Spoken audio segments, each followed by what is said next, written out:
So you bought yourself a Ben Teardrop camper. Well, thank you for the business and welcome to the family. This video is designed to show you how it works so you can see what it does.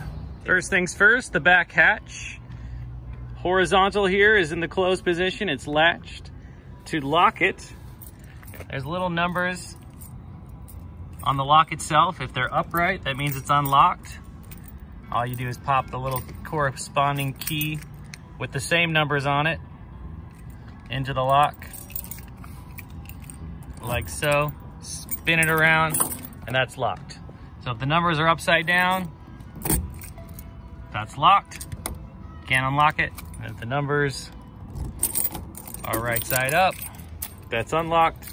To open the hatch, you just turn it counterclockwise, pull it up, and you're in. This is just a stock galley, nothing fancy, but you can see how this works. All right, here you got your lighting for your galley. You got a 12-volt charger here, and you got a USB charger here. This also tells you how much charge is on the battery. Down under here is the kill switch and the charge controller. So this is your charge controller for your solar. Pretty much all of them are on solar, so that you're gonna have that. And this is the kill switch for the whole operation. So if it's gonna sit outside, you don't really need to worry about killing the power. But if it's gonna be indoors, the solar will not be able to charge the battery and keep it topped off. So what you wanna do is click this. That kills power to the whole system. That way you're not slowly drawing battery off the USB chargers and things like that. And to turn the power back on, just click that down. There you go. Solar conditioners right here. It tells you that the solar panel is charging. As you can see, there's a little arrow going from the solar panel to the battery. That means it's working. And then the only other fuse, if you're just doing the standard DC setup, is this one right here. It's just an inline fuse, 20 amp. So if the battery or the fan stops working or the light stops working, it's most likely this fuse. That typically doesn't happen. Or the kill switch. So off, on. If you have a camper with shore power hookups, you're gonna have one more fuse down here. And it's gonna be this guy right here. This one. So if the AC hookups, the regular home outlets, these guys ever stop working, it's most likely this fuse right here. You just unscrew it to replace it, and we usually put a 15 amp fuse in there. And these outlets have a GFI because they're next to the sink. So every time you plug into shore power, you have to reset this. You push the little reset button, you'll see a green light on there, and that means it's working. That's just to protect it because it's next to water. And as you probably know, or you should know, or now you will, these outlets here are only gonna work when you're hooked up to shore power. Here is your water tank. To regulate the flow, this is on like this. This is off. And then to get it to go, you just twist this. And if you do a little trickle, it'll last a whole day, day and a half. If you do like a torrential downpour, it'll be gone before you know it. So just do a little trickle. And then when you're cruising down the road, make sure you got this shut, and this cap on tight. This is very important. When the hatch comes down, it drops down to right about here. So at the top of your galley shelving, this is great for bread and chips and soft things that are about yay high. Don't put the whiskey bottle sticking straight up, because when this hatch comes down, it'll crunch it. So this is your door. You got two locks on the door. You've got a latch lock and a deadbolt to lock them. Use the purple key. We pretty much just lock the latch lock from the outside. And the neat thing about these is even if you lock it from the outside, you can still open it from the inside. And the lock, you just put the purple key in, turn it sideways, that's locked. And then you also have a deadbolt, but we pretty much just lock that from the inside if need be, if you're in bear country or something like that. This little contraption holds the door open. Comes in pretty handy for loading and unloading. Just make sure that you're mindful of that.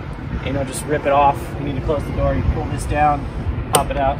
And then to open the windows, you just push these two contraptions in together. And there's various stages of opening. And when you're cruising down the road, just make sure you got it nice and shut.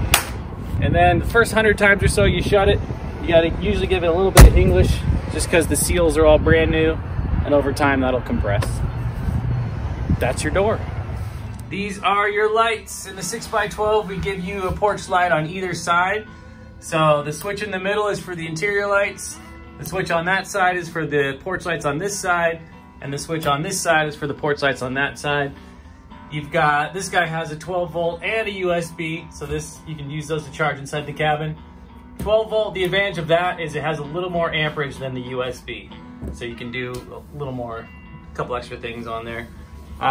This guy's got the add-on of his little reading lights, which are kind of cool. That's an addition. This is the Max Fan 10-speed two-way fan. It's designed to blow in and out. So that's what this yin-yang symbol is for. You just change the polarity, which way you want it to go. Obviously on and off right here. And this sets the speed of the fan. So you can have it blow, or you can just have a real casual fan, nice and quiet. And then to crank it open and close, you just use this little knob. And if you wanted to lock it, you just push that in.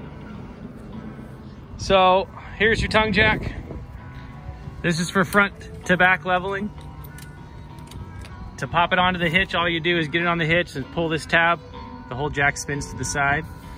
That's great for leveling front to back. And then side to side, we just kind of wheel it into position. You can put these little things called leveling blocks that can look like Legos. Put those down the slope side, roll over it, chalk the tires, and you're good to go. With any trailer that you have, you always want to make sure something's in this hole. And these are the various forms of locking. I like this lock though, because you can lock it when you're on the camp, when you're on your hitch. And when you get off, you just put the hitch down and lock it, and no one can run away with your camper. And there's bunch of different incantations of these locks. I like this one because it's not super easy to get a grinder in there if someone was going to take it. And then this one maybe is a little overkill. We just have a lot of extra locks sitting around here. And then there's this style, which is probably my least favorite because it's easier to grind. But regardless, yeah, you put the stem down, that's how you lock it. With these little storage boxes, they've got this little door here. And when you put the key in, I don't have a key on me, but you see how you just have to push that door open when you pop the key in. Some people have a hard time because they just try and shove it straight in. You just got to ease it in there. The roof racks. So typically we'll install these gutter mount brackets, and then from there we're a Yakima dealer, so we can install racks for you, or you can get them yourself. And you just want gutter mount racks. So Yakima's pretty back ordered right now, so here's some Thule racks. You can see how they go on, clamped onto the side. And then from there you can do awning, you can do storage rack, you can do road shower, anything you want really. What else can I show you? Propane tank, we like to use this guy, 11 pounder, works out pretty good. In the state of Oregon, you're not required to register these campers because they're underweight, undersized. But if you do register, they're gonna give you a plate, and that's what this little contraption is for. Put your license plate right there and lights it up. In Oregon, you don't have to. Some other states you do, so check with your state before you decide whether or not to register it. If you opt for this little hitch on the back, that's great for a bike rack, a cargo rack. It's got about 150 pound capacity. Don't tow a boat with it or anything like that. Just your bikes or cargo. If you did get the option for shore water, you're gonna have a faucet here. This is a soap dispenser, but you'd have a faucet instead, and you'd have a faucet hook up on the side. If you go that route, make sure you use a pressure regulator, because a lot of these campgrounds have insane water pressure and it can blow out the plumbing. So just make sure you get a regulator that actually lowers the amount of water pressure you're getting. Maintenance. So there's really not much maintenance. There's no gray water tank, there's no black water tank, there's no winterizing of any kind. You just basically want to keep it in a safe place. Once a year, you do want to lube the hubs. So this little cap comes off, you just get a grease gun, stick it in there, there's a little connection in there, pop it in there, squirt some grease. Do that like once a year, and then after 500 miles, you want to tighten all these lugs. It's a brand new trailer base, so once you get a few miles on it, tighten those up. And then other than that, there's not much to it. Keep an eye on the silicone around the doors, the hinge, and you know, maybe 6 years from now or so, if you start to see this silicone cracking, you just peel it off and reapply with clear outdoor silicone. But really, you wouldn't need to do that for a long time. And other than that, there's really not much to it. Maintenance free. A lot of people ask how we keep these things clean. We've experimented with a few things, but really what we've found that works best, it's aluminum, but this stainless steel polish stuff that you get to clean appliances, this stuff works pretty well. And the nice thing about it is if you put an initial shine on there, then it kind of makes a protective layer, so to speak. Because as you'll be aware of, over time aluminum is beautiful, but it can get little blemishes here and there. It's watertight, use a tank, but it's not going to stay pristine forever. This will kind of help to keep it going. So cleaner and polished stainless steel polish and a clean rag, full coat all the way around it. And then, you know, I honestly don't clean mine all that often, but I don't know, once a year. But if you really want it to be pristine, this stuff works pretty good. Well, I hope this helped to explain how some of the things work with the campers. Pretty simple stuff, but it's good to know kind of the ins and outs a little bit. And if anything comes up, we'll fix it for you for at least 2 years, if not beyond that. Just let us know, we're happy to help you. And we really appreciate it, and welcome to the team. Have fun out there. Bye-bye.